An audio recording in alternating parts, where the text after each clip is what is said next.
Hi there, I wanted to talk about a psychic development course I had last weekend. It was very good and we packed in a lot of information and everyone went away feeling they had gained something from understanding they see in colours and they represent something, or they actually get guides come in. These things can all be built on. In one day, it's very hard to grapple with things that you've never done before, never found in yourself before.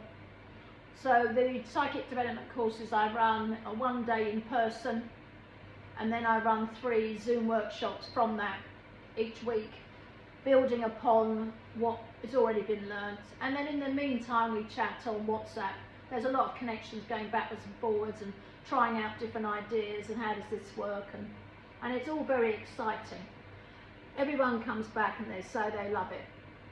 But one of the things I worked on for a change this time round, only by really listening to what the new people on this course were telling me about themselves, was we were going to do a totem. It's the Native American Indians made these wonderful totems with birds on the top and various animals, flora and fauna down them. And what I see when I'm working with people for all sorts of things, whether they come to me for Reiki healing or crystal work or clairvoyance, or when I'm running a workshop on the many modularities that I have, one of the overriding things is lacking in confidence, staying on track, and really knuckling down to believe in themselves. It's difficult. It's really difficult to believe in yourself when you have to go into so many roles. If you're young and you're just starting out, you've left school or college or university, they themselves throw up a lot of insecurities in your, in believing in yourself. When you look around and there's people who are much cleverer than you, or can grasp something instantly, or have instant recall to something, it's very difficult to trust that you're on the right path. And a lot of people are very different and don't seem to fit in with the majority. Maybe they've missed something, or they feel they've missed something. Listen to a conversation and they think, well, I'm sure I was in the classroom and I missed all of that. Just because they see life differently. There are lots of people who are in the crowd, who follow the crowd, who want to be part of this crowd. And there are also lots of people who don't, who realise they don't fit in. They don't see life in a box. They see life way out there. And they want to ask questions. And all of these things are good. It's just how you work. Some work in huge tribes. Excuse me. Tribes of maybe 500 people, 1,000 people. And some work in tribes of 1, 2, 3, 4. They like to keep their tribes small because they can learn enough, they can understand, they can take in that information they're being taught.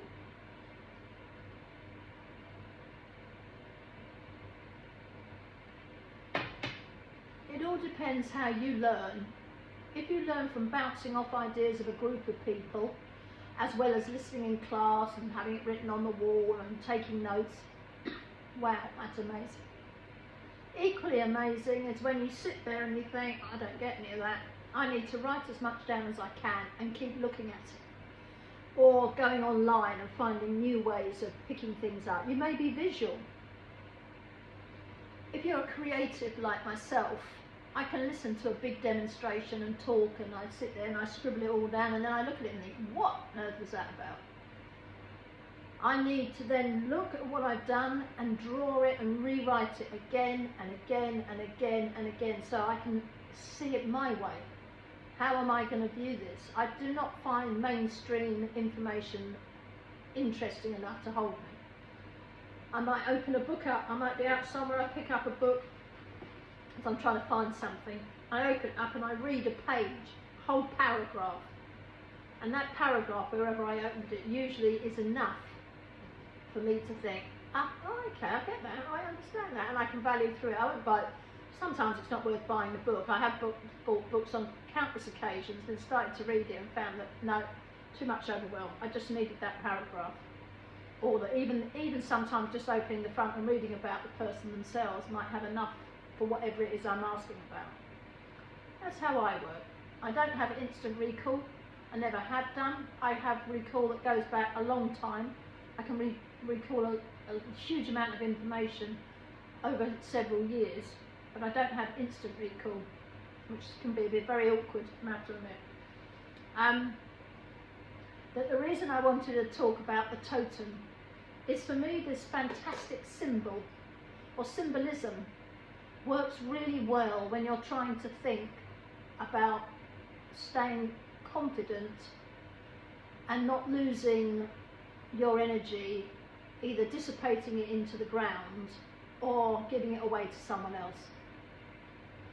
So the totem for me gives you an opportunity to make something that is you,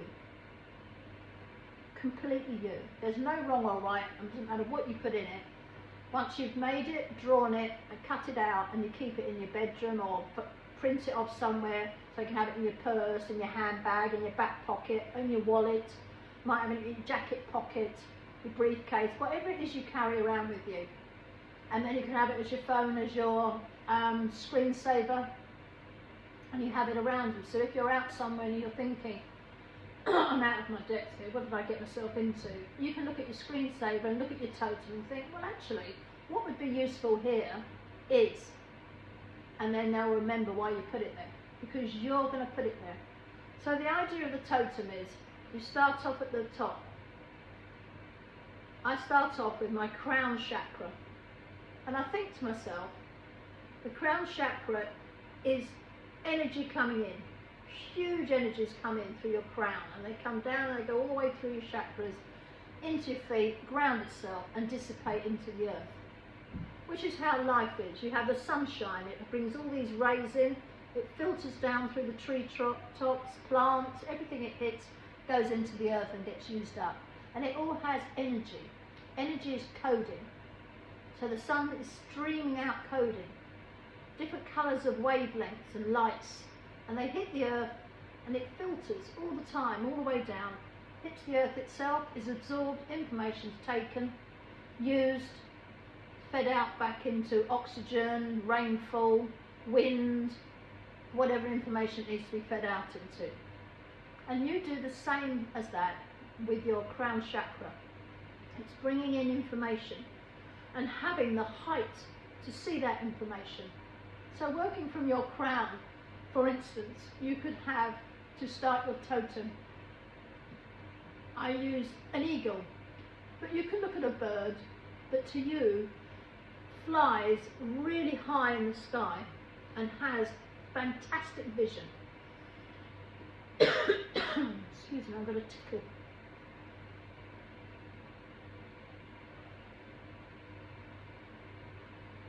And then you draw in the bird you pick. So get yourself some paper and a pen, and you can write on one page crown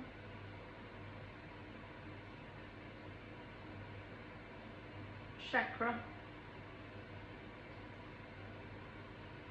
and then opposite, think of the bird that you would like to feel, that you would feel connected to. You might have grown up in the woods, in the forest way, much more earthy and land-based, or you could have grown up sea-based. Think of a bird that you would like, that you know that when it's flying high, it has brilliant vision, and it can nail down to something very small. So birds of prey are brilliant.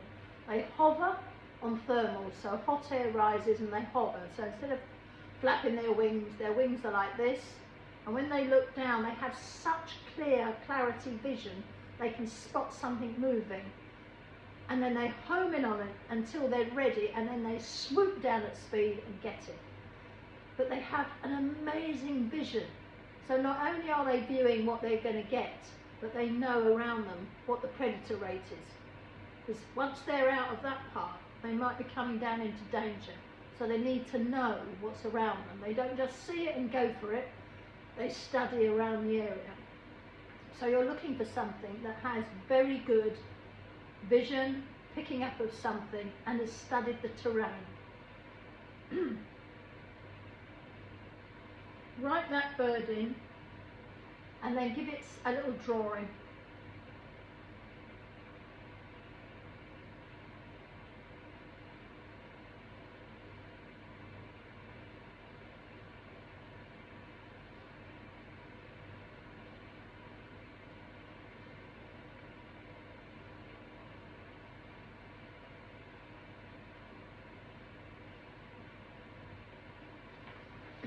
Like that. You can make this better later on, or you can cut out pictures and images and make a really fantastic totem. Images of cut out things and make it what you'd like. So that's from your crown chakra. And you can write underneath the crown chakra the bird that you've used.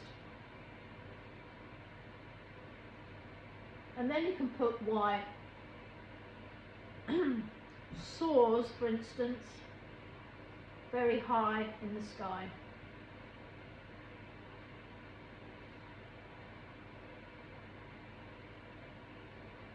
And put good, all-round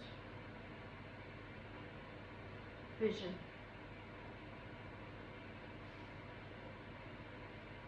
Superb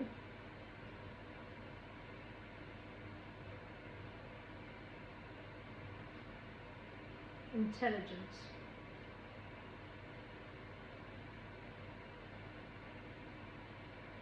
Now the second one, we are going to use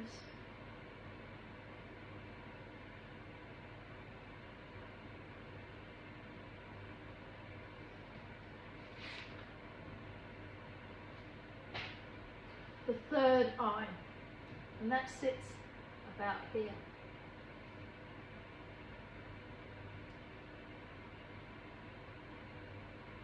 Sorry, I had to think about that for a minute.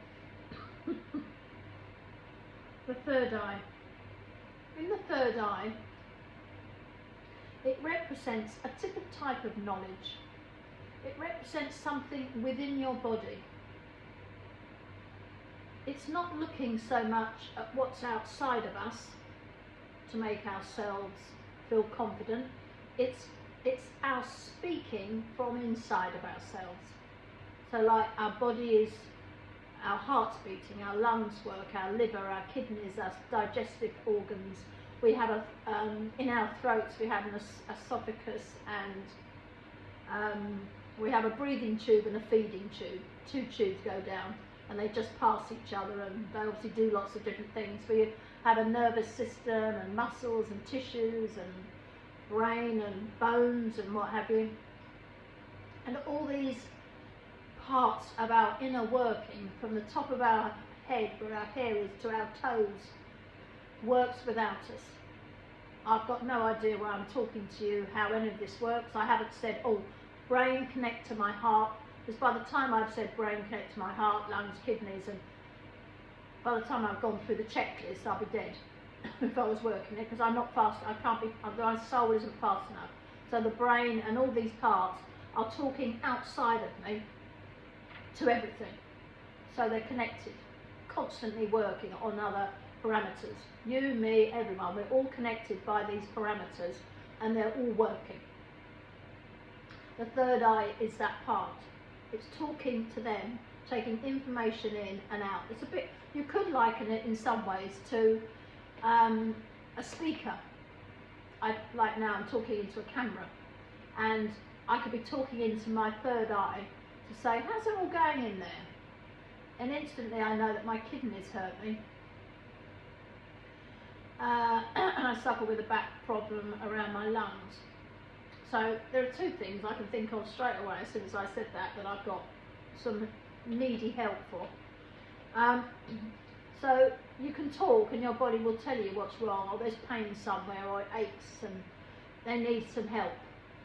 So drinking a bit more water would definitely help. and going to sleep a bit earlier and maybe not working so hard would help too. But actually, my problem is I love what I do.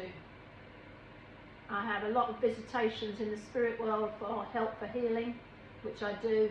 I try and understand what's going on and then try and evaluate it back so they can get help in the spirit world. Lots of people's healers come in the evening and talk to me at night. Lots of medicine people come from around the world to ask questions or to ask me to heal. And I've never said no to it. So I'm constantly working, and I suppose I've just got to a point now where actually I do have to put the brakes on a little bit. But nevertheless, that's my thing, isn't it? I've got to get over that myself. But these things happen. But so your third eye is talking to you. So you're drawing for the third eye. Think of something that you feel connects to your internal workings. So it could be anything. You know that you've got your lungs in there, and you know you've got your heart going. Is there anything you feel you could put into your picture where you feel could express itself? Now, I'm going to put in here, just as an example, the drum. So I have a frame drum. This is a tambourine that looks like this. And one of the reasons I play it and enjoy it so much is that it connects. The frame drum was developed thousands and thousands of years ago by women, goddesses, to connect the womb when it's feeding the baby. So the womb has not a heart, that has a heartbeat, but has blood going into it.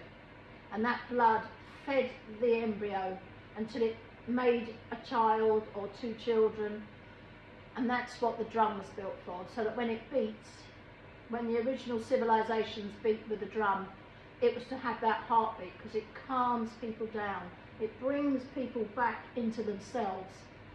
It's a vital part that you can play on the outside to heal the inside, and it's really powerful.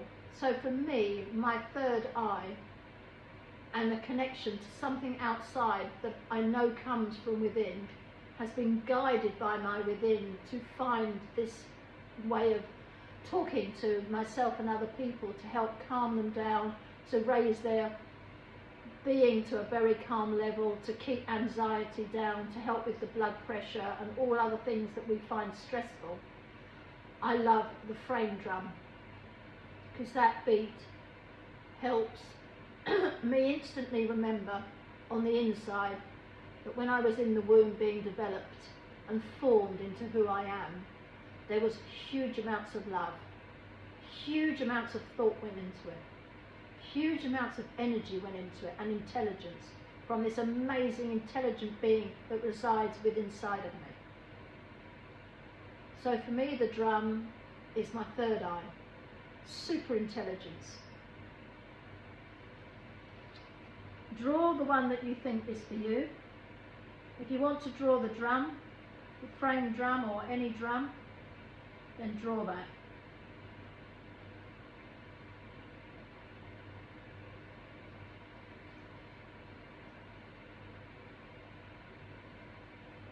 Write down what you've drawn and the why.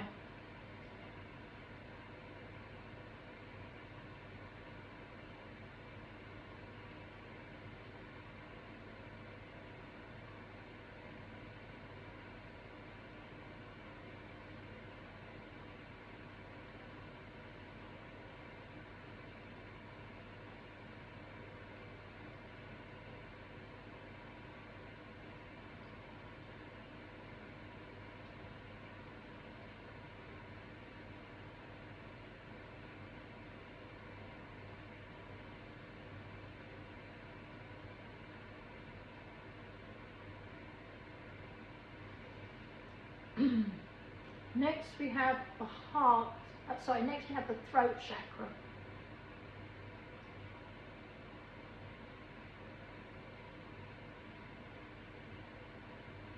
The throat chakra is all about communication.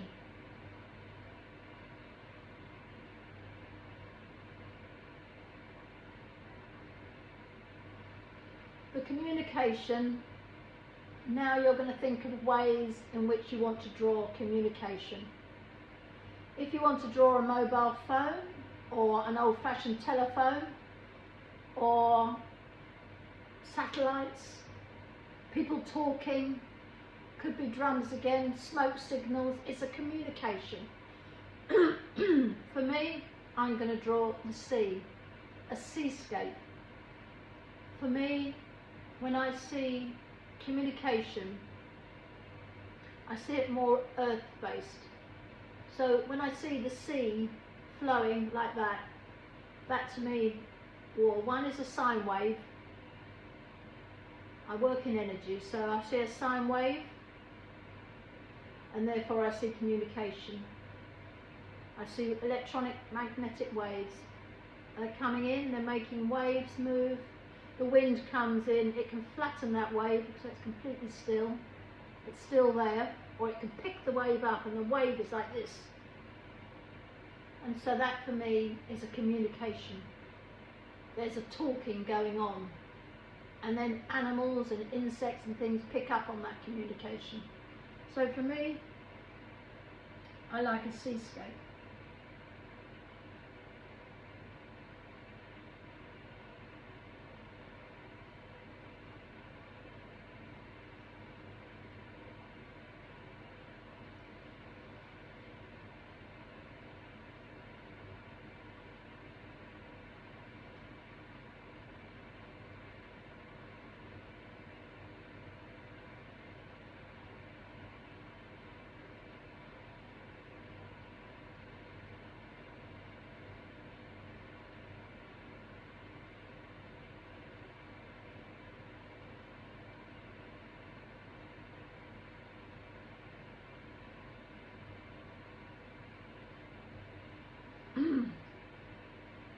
The next one is our heart chakra.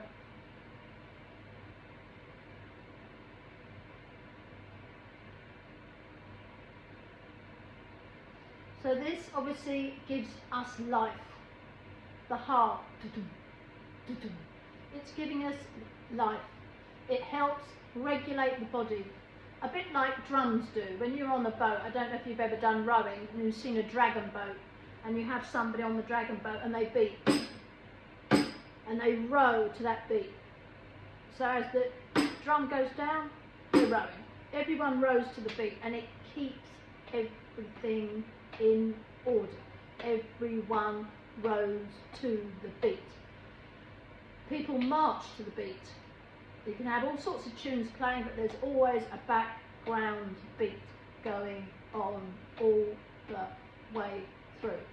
And your heart is the same. People have learned over thousands of centuries that if there's a certain beat, everyone will adhere to it. Everything moves from that beat. And it works. Doesn't matter what you're thinking, what you're doing, you'll walk to a beat. It makes everyone stronger because everyone then becomes connected. So the strength in numbers is true. If everyone's all over the place, it's chaotic in numbers. That will not work. But if everything is down to a beat, then it will work. Dancing, walking, jobs, if you have music playing in your factory where you work and it has a beat to it, people will work to the beat and they'll work very efficiently because their body is very much attuned to a beat. And like we said before with the with the drum beat, which is connected to the womb, when the womb is working and you're making making babies, children, it has a beat to it, and it manages to make creation. That beat is making creation. When it becomes in the heart, the same beat is now working to keep everything else working in your whole body. Even though every part of your body works at a different vibration and frequency to your heart, it still keeps it working. So it's fundamentally an amazing piece of kit, the heart, and the beat of that heart working. Another, super intelligence. I think you can see where this is going on intelligence, can't you? From the head, top of your head to your feet, you are made of super, super intelligence. So on the heart chakra, think of something. Maybe just love, maybe just a heart of the shape of love. But think of something you feel when you need love and you need that synchronicity of a beat to keep you from having anxiety, to keep you from thinking, I'm not good enough at this, to keep you from going off in a discussion with somebody or having to take a stand in the room and talk about something to your work colleagues. Instead of feeling intimidation, think of your heart. Even if it means tapping your hand or tapping your foot on the floor to get you back into thinking again. Oh yeah, that's right, I've got it now. Yeah. Okay, so, and then just keep it running on that. Don't be put off by it. Don't think to yourself, oh, I can't manage this. You know, you can manage all sorts of things. It's just trying to keep that energy flowing and there. So in that one, I'm just going to do a round circle, spiraling outwards, round and round and round for the heart. And that's just an energy going out and round. And we know that connects in your body with everything. So I'm going to put spiral, energy.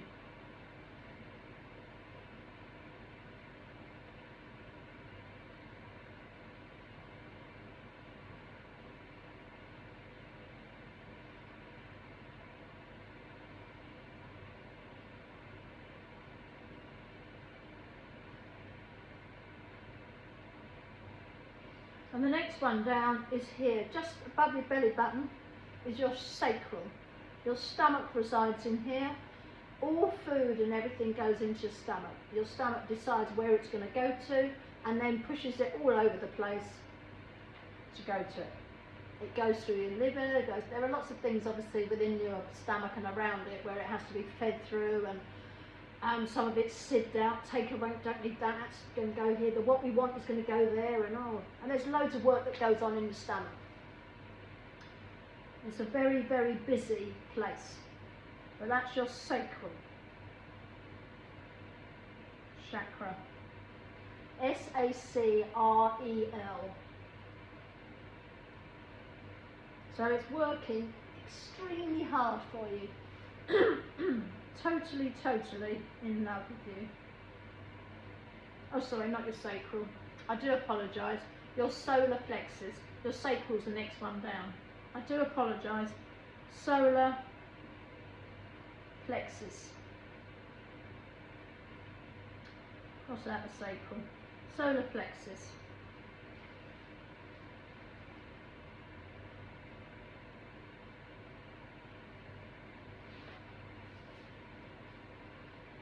Now for your solar plexus, the solar plexus is just above your stomach. So it's working on all sorts of things again. And that's supposed to, your stomach, science now calls it your second brain, because it has to do lots of things.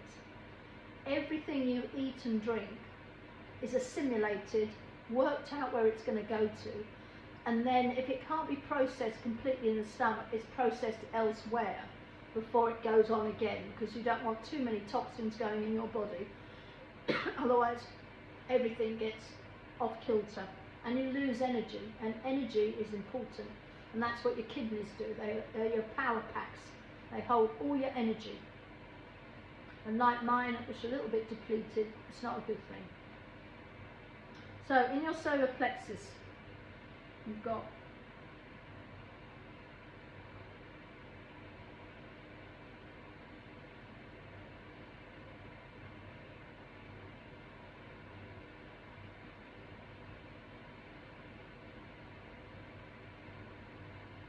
because my solar plexus, like I say, my stomach is connected to so many things, I've put tubes like drain pipes.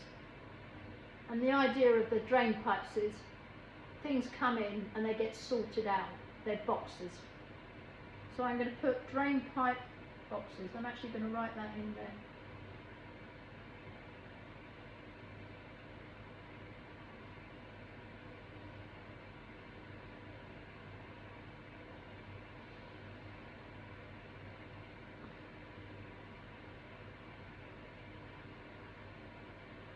So everything gets sorted in your stomach and off the parts of it, the liver, the kidneys. There are lots of other things that sort out everything in the stomach. If you're not sure, like I'm not at the moment, look them up and see where they are. But again, that assimilates stuff. So if you get thrown in the deep end one day and someone says, come up here and do a speech, you know that you can look around the room to start with, because you've got the power of observation. And prior to you coming up, you may well have started to observe people, how they sit, are they listening? It's very difficult from body language to know. So you may look at the speaker and think, oh, it looks like people are fiddling. When you get called up, you'll think, oh, I don't want everyone fiddling, what are we going to do? And maybe a bit more interaction with people from the start. As soon as you get your board up and have to write something down, get people to interact with you. What do you think of this? What would you do in this situation? Then get that beat going. Because you know the beat's your third eye, you know your beat's your throat, you know the beat's your heart, you know the beat's your sacral. Everything has a beat, so if you get the beat going, it seems to be running to a beat, you're more likely to keep people engaged than going off on tangents.